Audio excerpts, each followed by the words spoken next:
आज शिवाजीनगरला भरपूर वक्ते आले. मित्रांनो, विषय तुम्हाला सर्वांना माहिती. आज 2016 ते 2021 आपलं एग्रीमेंट झालेलं. आणि मी आपलं एवढ्यासाठी सांगतो कारण की ते एग्रीमेंट बेस्ट वर्कर्स युनियनचा, ते मागणी पत्र बेस्ट वर्कर्स युनियनचा, आणि त्या मागणी पत्रामध्ये बेस्ट वर्कर्स युनियनने 7वा वेतन आयोग आणि खरा 7वा वेतन आयोग मागितलेला. कारण 2019 मध्ये जो बेस्ट कामगार सेनेने एमओयू केला, त्यानंतर 2021 मध्ये त्याच एमओयू ला बदलून एग्रीमेंट केलं.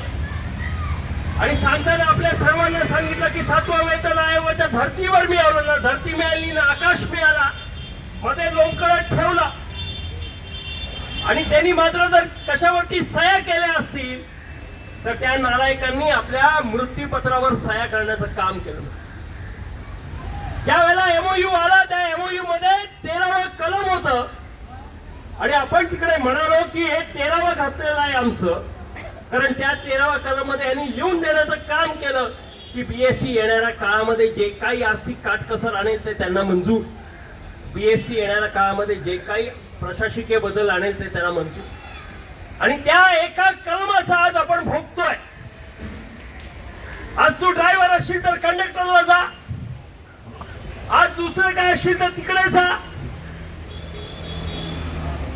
आणि स्वतःच्या गाड्या आपला एमओयू 11 जून 2019 चा बेस्ट वर्कर्सचा एमओयू असताना एक साधी नवीन गाडी न आणणं, कारण ह्यांनी तर लिहून दिलेलं आहे की तुमच्याकडे जर पैसा नसेल तर करा जे करायचं, आणि तेच करताय.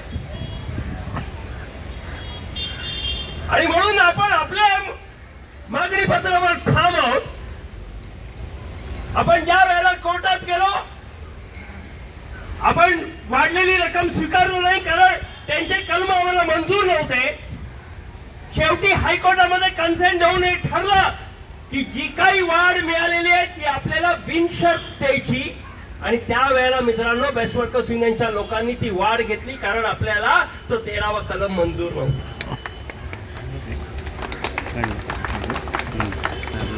त्याचबरोबर अनेक गोष्टी, मग त्या पदोन्नती असतील, भरती असेल. आज 2015 पासून प्रमोशन पॉलिसी बंद केलेली आहे. कोणासाठी बंद आहे तर कामगारांसाठी बंद, अधिकाऱ्यांसाठी खुल्ला आहे. 15 दिवस असताना अधिकाऱ्याच्या प्रमोशन होऊन मोकळे होता आणि मग सांगायला आहे की बाबा बीएसटी कडे पैसा नाही. आणि करणारी मंडळी कोण तर हीच सेनेची मंडळी, मग ते सुहास सामंत असतील, त्याचे बाकीचे लोक असतील. आणि आज जे काही चाललेलं आहे, हरकत नाही कोणी आपल्या विरोधात बोलत असेल, पण बेस्ट वर्कर्स युनियनने कधीच कोणाच्या विरोधासाठी विरोध केलेला नाही. आज आपण ज्या वेळेला आंदोलनाची भूमिका घेतली ना तेव्हा मेंबरशिप आली होती ना काय आली होती. आपण ज्या वेळेला नोव्हेंबर मध्ये उपोषणाचं आंदोलन केलं कुठे होती मेंबरशिप. त्याच्यानंतर ज्या वेळेला वाटाघाटी सुरू झाल्या कुठे होती मेंबरशिप. आपण गेले 4 ते 5 वर्ष सातत्याने लढतोय, कुठे होती मेंबरशिप. आपल्याला मेंबरशिप साठी लढायचं नाही, मेंबरशिप मुळे कुठे आपलं काही अडत नाही. आपण फक्त कर्मचाऱ्यांना त्यांचा न्याय कसा मिळेल यासाठी लढतो. आणि आजही लढा तोच आहे. आपण ज्या वेळेला उपोषणाचं आंदोलन केलं काय हवं होतं की आपल्या मागण्यांवर वाटाघाटी सुरू हो. 14 नोव्हेंबरला जे काही चर्चा झाली त्यातून वाटाघाट्या सुरू झाल्या. स्वतः जीएम साहेबांनी, जीएम मॅडमनी सांगितलं की 3 महिने गडबड करू नका, तुमच्या मागण्यांवर सकारात्मक निर्णय घेण्यात येईल. वाटाघाट्या नक्कीच झाल्या पण त्याच्यात निष्पन्न काही झालं नाही. आणि आज काय परिस्थिती आहे, 3 महिने उरकायला आले म्हणून आपण दुरू हॉलची मीटिंग लावली, तिथून पुढचे निर्णय घेतले. आणि त्या दिवशी दुरू हॉलची मीटिंग होती कारण त्याच्या आधीच 15 दिवसा अगोदर जीएम मॅडमने एक पत्र लिहिलं होतं सरकारला आणि त्याच्यात आपल्या युनियनचाही उल्लेख करून एक रिटायर्ड कर्मचाऱ्यांची संघटना आणि बेस्ट वर्कर्स युनियन या दोघांचा उल्लेख करून पैसे मागितले होते. जे रिटायर्ड झालेले आहेत त्यांच्या देणी आणि बाकीच्या देणी देण्याकरिता जवळपास 2,500 कोटी मागितले आणि बाकीचे सर्व देण्याकरिता चालवण्याकरिता 3,000 कोटी रुपये म्हणजे जवळपास 5,500 कोटीची मागणी केली. आणि त्यानंतर त्यांचं काहीतरी घरगुती कार्यक्रम असेल, रजेवर गेल्या. पण मला थोडस खुणखुण होती की बहुतेक आता काही मॅडम येत नाही, कारण जर मदतच मिळत नसेल तर मग एवढ्या मोठ्या IAS अधिकारी काय करणार आहे. आणि नेमकं दुसऱ्या दिवशी पत्र व्हॉट्सअपवर आलं जिथे त्यांची रजा एक्सटेंड केली गेली आणि त्यांनीच दिलं की एक्सटेंडेड लीव्ह 6 मार्च पर्यंत आपल्या GM आता नाहीये. परत येतील की नाही हा प्रश्नचिन्ह आहे. कारण गेली 3-4 वर्ष कोणत्याही IAS अधिकारीला BSTत यायची इच्छा नाही. कारण जे हाल करून ठेवलेले आहेत BSTचे त्याच्यामध्ये त्यांना काही दिसतच नाही. आणि म्हणून कोणाला स्वतःचा वेळ इथे वाया घालवायचा नाही असं वाटायला लागले.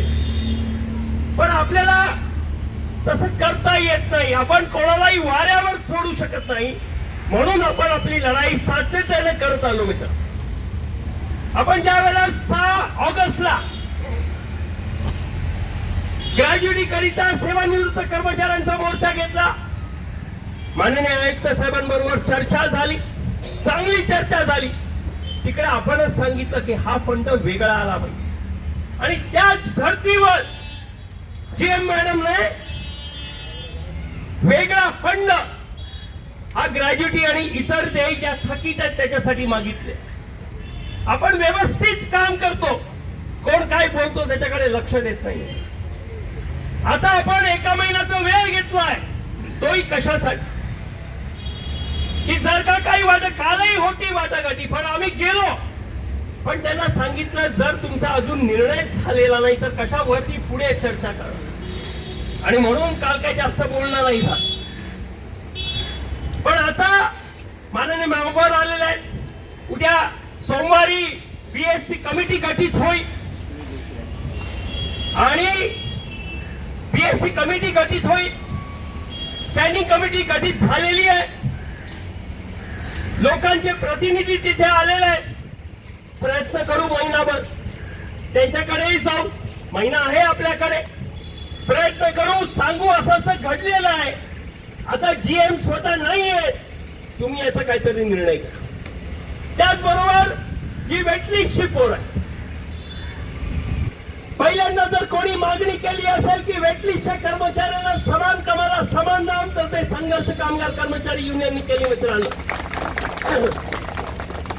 दरवेळेला जे कोण दलाली करतात ते काय करतात, अरे माझ्या या पगारामध्ये तफावत एवढी आली, माझ्या ड्युट्यांमध्ये अमुक झालं, अमुक केलं, तमुक केलं. अरे या छोट्या छोट्या गोष्टींसाठी तर लढायचंच आहे. पण माझा मूलभूत अधिकार कधी मिळेल? आज जे काही मला छळलं जातं ते कशासाठी छळलं जातं?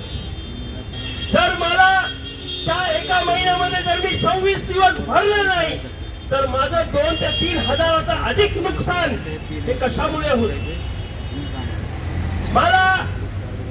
मी जर आजारी असेल तर सिक लीव्ह नाही. मला जर कुठे सणासुदीला किंवा लग्न कार्याला जायचं असेल तर मला कॅज्युअल आणि प्रिव्हिलेज लीव्ह नाही. कशासाठी नाही? एवढ्यासाठी नाही कारण जो कायदा म्हणतो त्या कायद्याची अंमलबजावणी केलेली.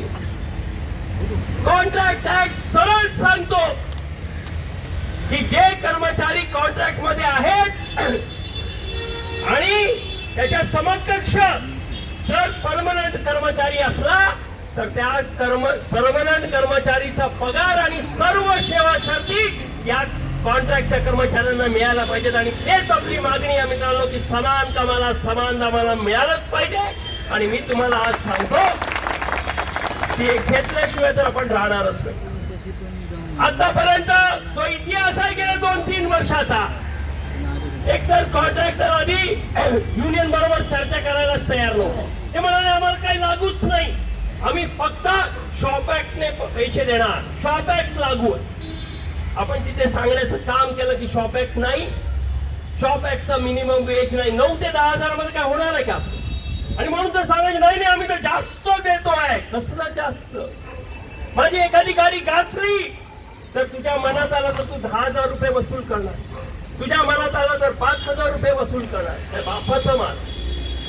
तिथे मॉडेल स्टँडिंग ऑर्डर आहे, मॉडेल स्टँडिंग ऑर्डर लागू झाले पाहिजे.